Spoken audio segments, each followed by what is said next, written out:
অঙ্গীকার পুরা করার জন্য ডাকেন। অঙ্গীকার পুরা করার জন্য ডাকেন। কেননা কিয়ামতের দিন, হায় হায়, আমি তো বলি, জানি না বুঝবেন কি বুঝবেন না, আমি বলি এই উম্মতকে দুনিয়াতে পাঠানেরই কথা ছিল না। কি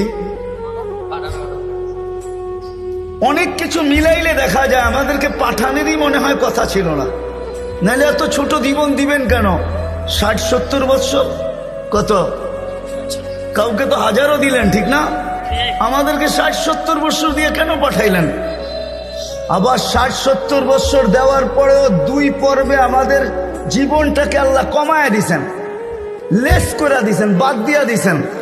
প্রথম 15 বৎসর হিসাবে আসবে না, যতক্ষণ পর্যন্ত বালেগ না হয়, কলম তার বিরুদ্ধে যায় না, পক্ষে চলতে পারে, বিরুদ্ধে চলবে না, রুফিয়াল কালাম।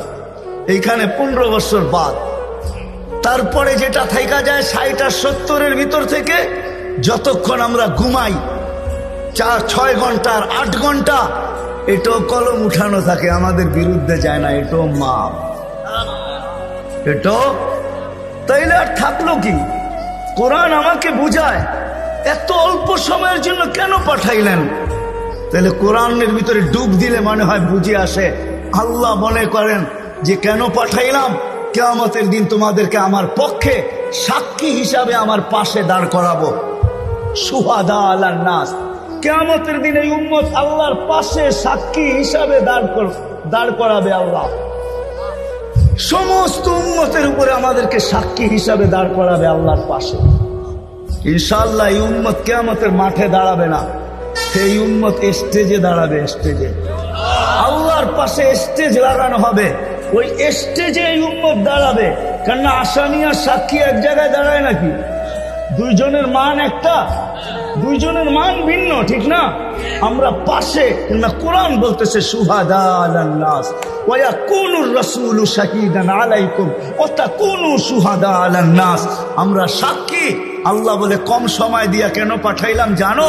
কিয়ামতের দিন কেউ প্রশ্ন করতে পারে যে এরা যে সাক্ষী হিসাবে দাঁড়াইলো, এরা তো দুনিয়াই দেখে নেয়, তাইলে আবার সাক্ষী হবে তো হবে কি কইরা?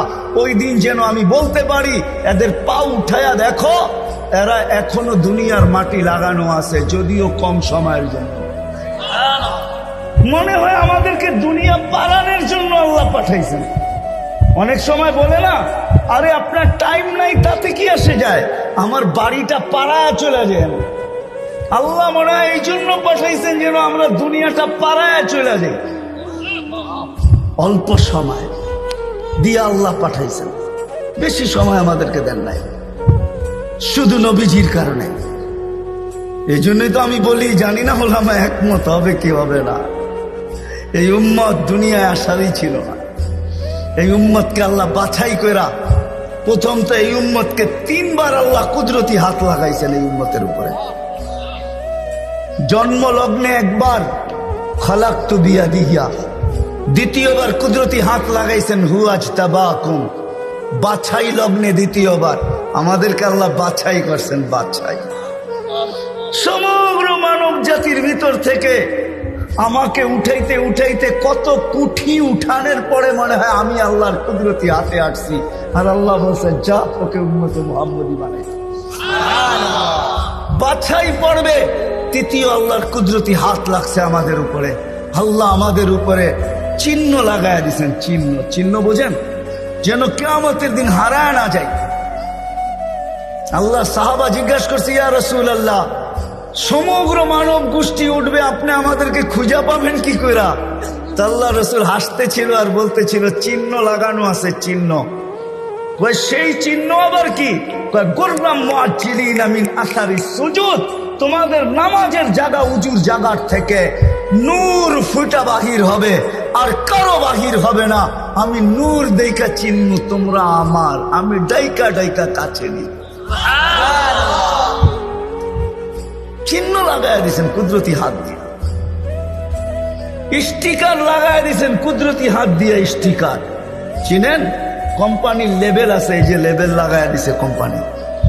আল্লাহ আমাদের উপরে লেবেল লাগায় দিয়েছেন কুদরতি হাত দিয়া, কুনতুম খায়রা উম্মাহ। এটা লেবেল, এটা স্টিকার, লেবেল লাগায় দিয়েছেন তোমরা খায়রে উম্মাহ।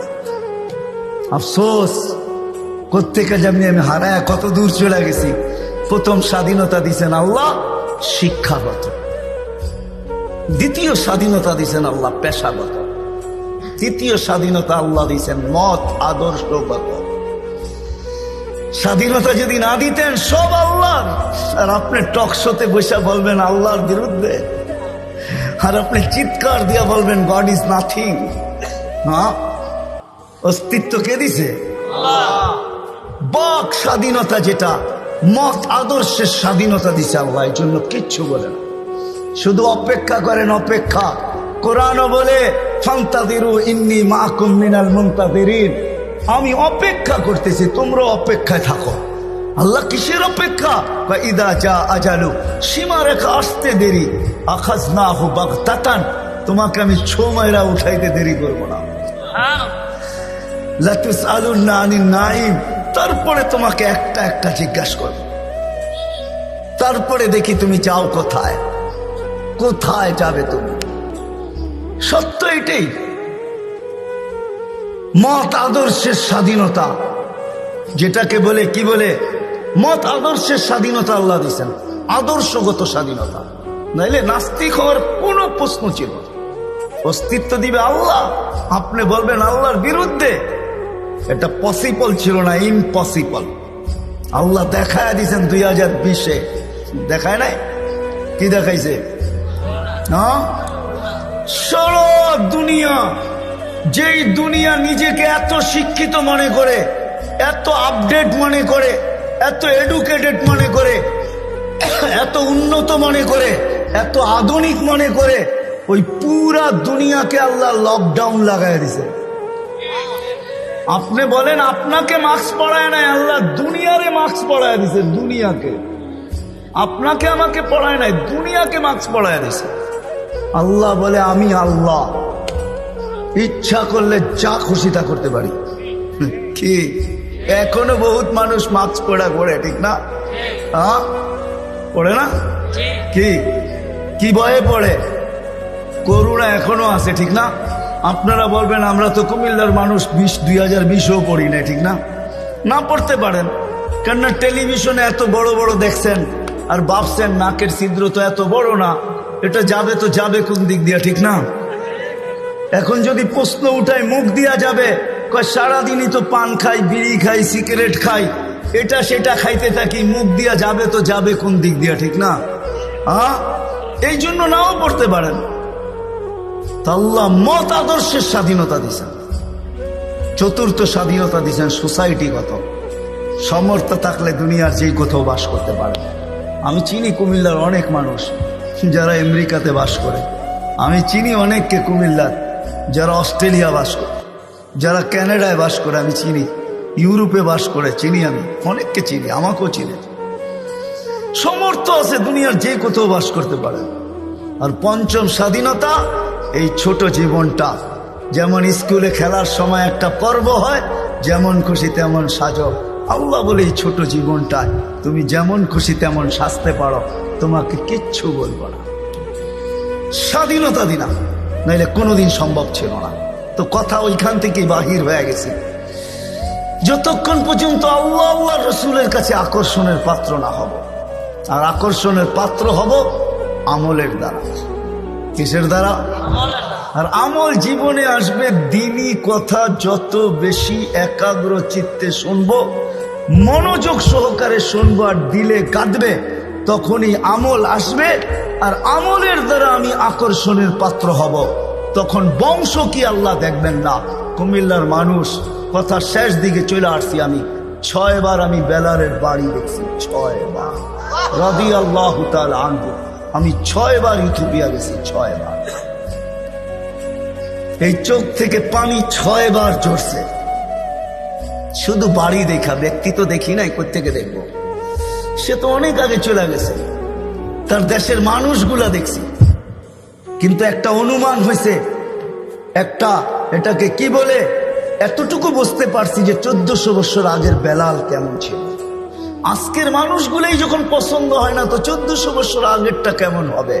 আজকের ইথিওপিয়া আদিস আবাবা রাজধানী, ইউরোপের সাথে টক্কর লাগায় উন্নত হইতেছে, ইউরোপকে পিছিয়ে রেখা দিতেছে। তাইলে আজকেও যদি মানুষগুলা পছন্দ না হয়, 1400 বছর আগের বেলাল কেমন ছিল? কিন্তু বেলাল যেখানে ওইখানে কেউ নাই। কেমন আকর্ষণের পাত্র, জমিনে চললে জান্নাতে পদধ্বনি হতো, জান্নাতে। আল্লাহর রসুল কানে শুইনা ঈসা বলছে, মা বালু খাইয়া বেলাল, এত বড় আকর্ষণের পাত্র কি করে হইলে? জান্নাতে তোমার পদধ্বনি, তাও আমার আগে আগে। পিছিয়ে হইতো তাইলে মাইনা নিতাম, আমার আগে আগে। দেখতে তো ছিলাম না, তোমাকে পদধ্বনি শুনতে ছিলাম। জিবরিল আলাইহিস সালামকে জিজ্ঞাসা করলাম, আমার আগে কে? তো হাসি দিয়া বলল, আবদুকা বেলাল, আপনার গোলাম বেলাল। আয়েশা বলতেছে, হারেস বিন নোমান, তুমি এত আকর্ষণের পাত্র কি করে হইলা? বলছে, কি ইয়া রাসূলুল্লাহ, জান্নাতে ঘুরতেছিলাম, তুমি তাহাজ্জুদে কোরআন পড়তেছিলা, আমার রাত্রেই সফর ছিল, আমি রাত্রেই পৌঁছে গেছি ওইখানে, আর রাত্রই ছিল, সময়কে আল্লাহ থামায়া দিছিলেন। রাত্র ছিল, জান্নাত ভ্রমণ করতেছিলাম, লাউড স্পিকারে তোমার কোরআন শুনতেছিলাম। জিজ্ঞাসা করলাম, হারেস এইখানে আসলো কি কইরা? তো জিবরিল আলাইহিস সালাম হাইসা বললেন, ডেলি রাত্রে পড়ে আর আমরা শুনি। জিজ্ঞাসা করলাম, এই মর্তবা পাইলো কি করে হারেস? সে কয়, মার পায়ের ধুলার বদৌলতে, মার খেদমত করা। আজকালকার সমাজের যুবকরা তো সন্তান মা বাবার খেদমতই করতে চায় না। বললে আবার কুমিল্লার মানুষ রাগ হয়ে যায় কিনা জানি না। হ্যাঁ, কুমিল্লা আসছি এই জন্য মনে ওঠে, হায় ওই দিনের কথা মনে ওঠে যেদিন পুলিশ লাইনের সামনে সন্তান বাপকে গুলি করে মারছে। বুঝা গেছেন না? বুঝা গেল নাই? মারে নাই? বুঝা গেলেন? আমি তো ভুলি নাই আপনাদের এই কাহিনী। কুমিল্লা দিয়ে গেলেই আমার মনের ভিতরে ওঠে যে হায় কোন সমাজে জন্ম নিলাম, কোন দুনিয়াতে আসলাম। আপনাদের এই কুমিল্লা ঘটছে, নেটে সার্চ দেন, দেখেন লেখা আছে, পত্রিকায় উঠছে, মিডিয়ায় আসছে, বাকিগুলা বাদ।